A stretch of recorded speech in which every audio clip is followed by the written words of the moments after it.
बीकानेर से बड़ी खबर मिल रही है, जहां शहर में कोरोना की एंट्री हो गई है। 3 पॉजिटिव केस बीकानेर से सामने आए हैं। 2 लोगों की ट्रेवल हिस्ट्री भी सामने आई है। तीनों ने पीबीएम अस्पताल में ही जांच करवाई थी। तीनों को होम आइसोलेशन पर रखा गया है। सीएमएचओ डॉक्टर पुखराज साध की तरफ से ये जानकारी मीडिया से साझा की गई है।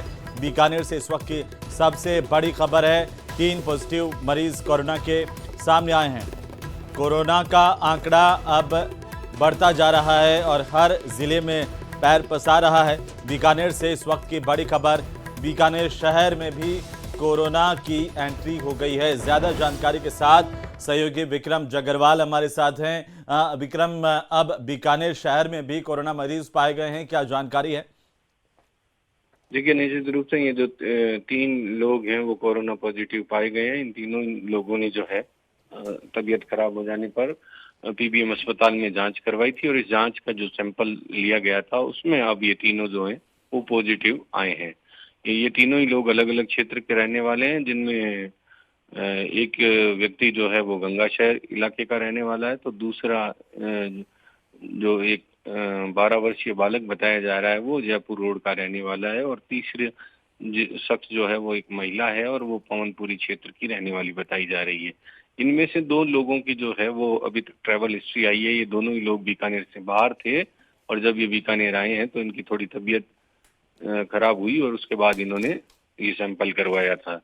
तो कुल मिलाकर अभी प्रशासन पूरी तरीके से अलर्ट है इस चीज को लेकर और पीबीएम में अलग से एक वार्ड पहले से ही रिजर्व रखा गया था। हालांकि ये तीनों ही लोग अभी होम आइसोलेशन में हैं और लेकिन फिर भी एहतियात के तौर पर जो सीएमएचओ हैं पुखराज साध, उन्होंने कहा है कि उस क्षेत्र के लोगों का भी अब सैंपल करवाया जाएगा और इसके साथ साथ जो अन्य जो गतिविधियां हैं वो भी जल्द की जाएगी। जी बिल्कुल, चलिए, बहुत शुक्रिया विक्रम तमाम जानकारी के लिए। नजर बनाए रखिए, अपडेट हम आपसे लेते रहेंगे।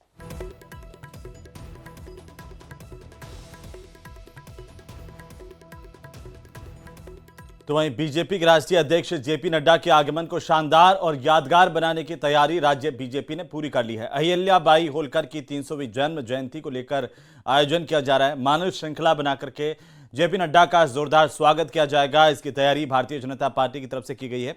राजस्थान बीजेपी देश भर में दूसरे नंबर पर रही है और अब इसके समापन कार्यक्रमों के तहत बीजेपी के राष्ट्रीय अध्यक्ष जेपी नड्डा 31 मई को जयपुर पहुंच रहे हैं।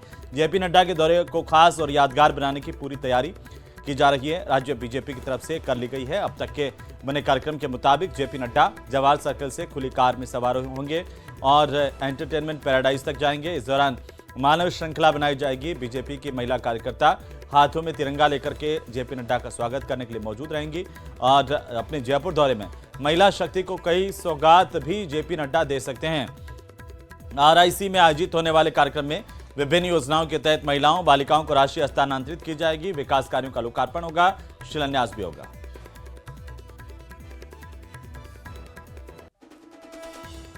तो वहीं नीट एंट्रेंस परीक्षा 2024 में डमी अभ्यर्थियों के मामले में जांच अब राजस्थान के प्रतिष्ठित शिक्षण संस्थाओं तक पहुंच गई है। सीबीआई की टीम ने डॉक्टर राधाकृष्णन आयुर्वेद विश्वविद्यालय के बीएसएमएस और बीएचएमएस और बीयूएमएस के छात्रों से पूछताछ की है। ये रिपोर्ट देखिए।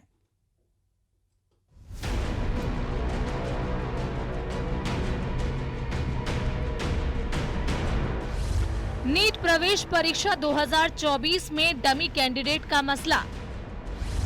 जोधपुर आयुर्वेद विश्वविद्यालय तक पहुंची जांच। विश्वविद्यालय के 6 विद्यार्थियों से सीबीआई की पूछताछ। डमी उम्मीदवार के तौर पर परीक्षा में बैठने का शक।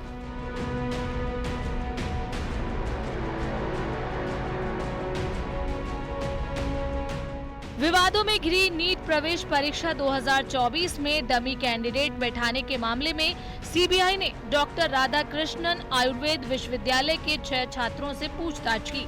बताया जा रहा है कि सीबीआई की पकड़ में आए गिरोह से पूछताछ में विश्वविद्यालय के कुछ स्टूडेंट्स द्वारा नीट परीक्षा में डमी अभ्यर्थी बनने की जानकारी सामने आई थी। इस मामले में आयुर्वेद विश्वविद्यालय के कुलपति का कहना है कि सीबीआई ने 6 छात्रों के प्रवेश पत्र, हस्ताक्षर और उनका बायोमेट्रिक डेटा इकट्ठा किया है और उनसे पूछताछ की है। ये कोई गैंग पकड़ी गई है, उस गैंग की इंफॉर्मेशन के आधार पे ये हुआ है कि हमारे यहाँ से भी बच्चे कुछ गए थे, दूसरी जगह जाके एग्जाम देके आए हैं। तो चूँकि बायोमेट्रिक है इस समय, इसलिए पकड़ में आ जाते हैं बच्चे, कोई दिक्कत नहीं है।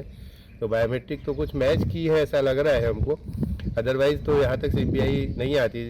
अब दिल्ली से आई हुई है शायद, ऐसा हमें पता चला है कि वहाँ से कुछ इंक्वायरी आई है, तो उसमें चल रही है इंक्वायरी। और बच्चों को लिए है कि मैसेज मेरा यही है इसमें कि इस तरह से एक्टिविटीज़ में नहीं इन्वॉल्व होना चाहिए। सीबीआई जांच में सबसे चौंकाने वाली बात ये सामने आई थी कि जोधपुर एम्स के तीसरी साल के एमबीबीएस छात्र हुक्माराम गोदारा ने 4 लाख रुपए लेकर बिहार के मुजफ्फरनगर स्थित डीएवी स्कूल परीक्षा केंद्र में डमी अभ्यर्थी बनकर परीक्षा देने की कोशिश की थी।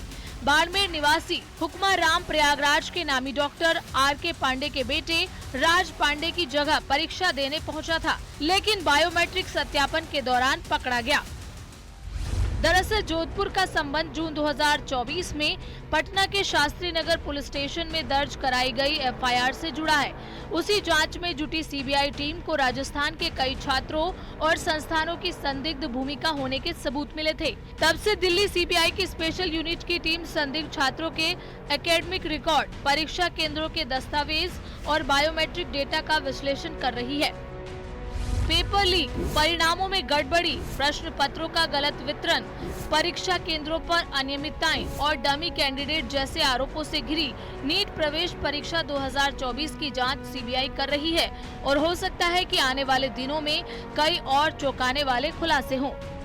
नीट भर्ती 2024 में डमी अभ्यर्थियों के माध्यम से परीक्षा दिलाने के मामले में सीबीआई ने डॉक्टर सर्वपल्ली राधाकृष्णन आयुर्वेद विश्वविद्यालय करवन में 6 छात्रों से पूछताछ की है। पूछताछ के दौरान उनके हस्ताक्षर का मिलान करवाया गया। इसके अलावा उनके आधार कार्ड और फोटो चेक किए गए। साथ ही उनके जो बायोमेट्रिक दस्तावेज है उनको भी संकलित किया गया और लगातार 4 दिन पूछताछ करने के बाद सीबीआई की टीम लौटी है। सीबीआई की जांच के बाद कहीं न कहीं इस मामले में बड़ा खुलासा होने की उम्मीद जताई जा रही है। चंद्रशेखर व्यास, न्यूज़ 18 राजस्थान, जोधपुर। तो वहीं उदयपुर एसीबी की टीम ने बड़ी कार्रवाई की है और महिला एवं बाल विकास विभाग गोगुंदा कार्यालय में कार्यरत लेखा अधिकारी को रिश्वत लेते रंगे हाथों गिरफ्तार कर लिया है। एसीबी की टीम ने नूतन पंड्या को 5,000 रुपए की रिश्वत की राशि के साथ ट्रैप किया और गिरफ्तार किया है। दरअसल नूतन पंड्या ने 7 महीने की तनख्वाह बनाने की योजना में 2 आंगनबाड़ी कार्यकर्ताओं से प्रति कार्यकर्ता 4,500 रुपए की मांग की थी। ऐसे में एसीबी ने पहले सत्यापन किया। सत्यापन के दौरान दोनों आंगनबाड़ी कार्यकर्ताओं से नूतन पांडे ने 2,000 रुपए ले लिए। इनको भी नहीं बख्शा। नूतन पांडे ने आंगनबाड़ी कार्यकर्ताओं तक से पैसे लेने वाला नूतन पांडे अब एसीबी की गिरफ्त में आ गया है। इसके बाद आज दोनों कार्यकर्ताओं के 2,500 रुपए की राशि दी गई। वहीं एसीबी की टीम ने दबिश देकर नूतन पंड्या को रंगे हाथों गिरफ्तार किया है।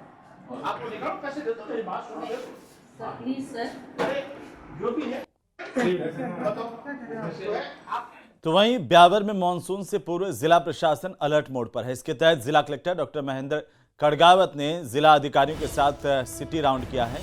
सिटी राउंड के तहत जिला कलेक्टर ने शहर के 7 पुलिया, छावनी नदी पुलिया समेत अन्य भराव इलाकों का निरीक्षण किया है। इस दौरान जिला कलेक्टर ने 7 पुलिया, छावनी नदी पुलिया के यहाँ बहाव क्षेत्र में पसरे कचरे को देखकर चिंता जाहिर की है और उपस्थित नगर परिषद के अधिकारियों को बरसात से पहले कचरे को साफ करने के निर्देश दिए हैं ताकि बरसात के दौरान ओवरफ्लो की समस्या से बचा जा सके। निरीक्षण के दौरान छावनी पुलिया के यहाँ पर खाली पड़े भूखंड पर नगर परिषद की ओर से निर्मित सार्वजनिक शौचालय के बाहर फैल रहे कचरे को देख करके भी जिला कलेक्टर ने नाराजगी प्रकट की है।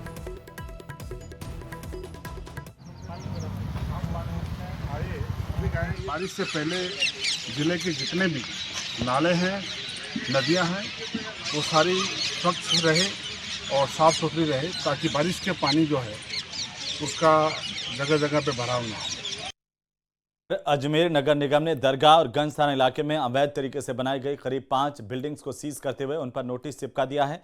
इसके साथ ही निर्माण से संबंधित कागजात की जानकारी ली। रिपोर्ट देखिए।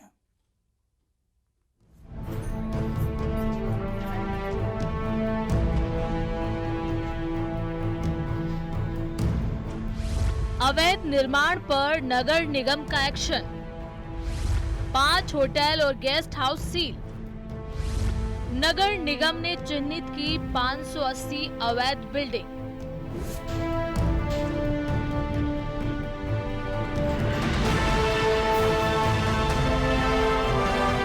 अजमेर नगर निगम की ओर से आज आवासीय नक्शे पर जो व्यावसायिक निर्माण है उसको लेकर लगातार कार्रवाई को अंजाम दिया जा रहा है। अजमेर नगर निगम की ओर से दरगाह बाजार और गंज इलाके में इस कार्रवाई को अंजाम दिया गया है। आप देखेंगे भारी पुलिस जाब्ते के बीच जो है ये सीजिंग की कार्रवाई यहाँ पर चल रही है और नोटिस यहाँ पर जो है सभी को जो है दुकानों पर चस्पा किए जा रहे हैं।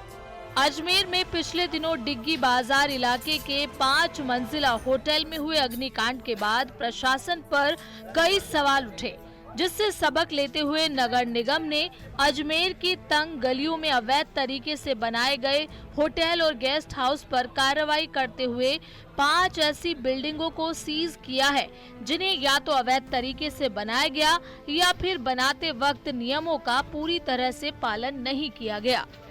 अजमेर की बात करें तो अजमेर के इस इलाके में 580 बिल्डिंगें ऐसी चिन्हित की गई हैं जिन पर जो है कार्रवाई यहाँ पर की जानी है। तो अभी आज की बात करें तो 5 बिल्डिंग ऐसी हैं जिन्हें सीज किया गया है और इसी तरह से ये जो कार्रवाई है वो लगातार यहाँ पर जारी रखी जाएगी। तो यहाँ पर जो है नगर निगम के उपायुक्त है कीर्ति कुमावत जी वो मौजूद हैं, वो सभी से समझाइश कर रही हैं कि जो नियम विरुद्ध बिल्डिंगें हैं जो आवासीय को यहाँ पर व्यवसाय किया है उनको लेकर जो है कार्रवाई यहाँ पर की जा रही है। इसके अलावा जो अनैतिक रूप से बना दी गई हैं, जो गलत रूप से बना दी गई हैं, उन पर यह जो कार्रवाई है वो जारी है। आप देखेंगे जो है बिल्डिंगों को जो बन रही है या फिर जो बन गई है, जो अवैध रूप से बनाई गई है, उनको अंदर यहाँ पर चिन्हित किया जा रहा है और उसके बाद नोटिस जो है यहाँ पर चस्पा करने के साथ सीजिंग की कार्रवाई है।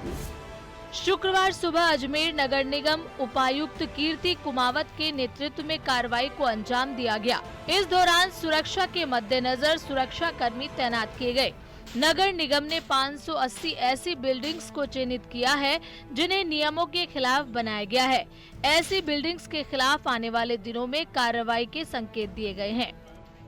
नगर निगम द्वारा 5 बिल्डिंगों को सीज किया जा रहा है जो दरगाह क्षेत्र में थी और नियमों के विपरीत बनी हुई थी और आगे भी जो नियमों के विपरीत बने हुए पर निरंतर कार्रवाई नगर निगम द्वारा की जाएगी। ये सभी परकोटा क्षेत्र की है, सघन आबादी में बसी हुई है और बहुमंजिला निर्माण है। इनका सर्वे कर लिया है, इनको नोटिस और इनके दस्तावेज मांगे जा रहे हैं। जो स्वीकृति के विपरीत होगी उन पर कार्रवाई की।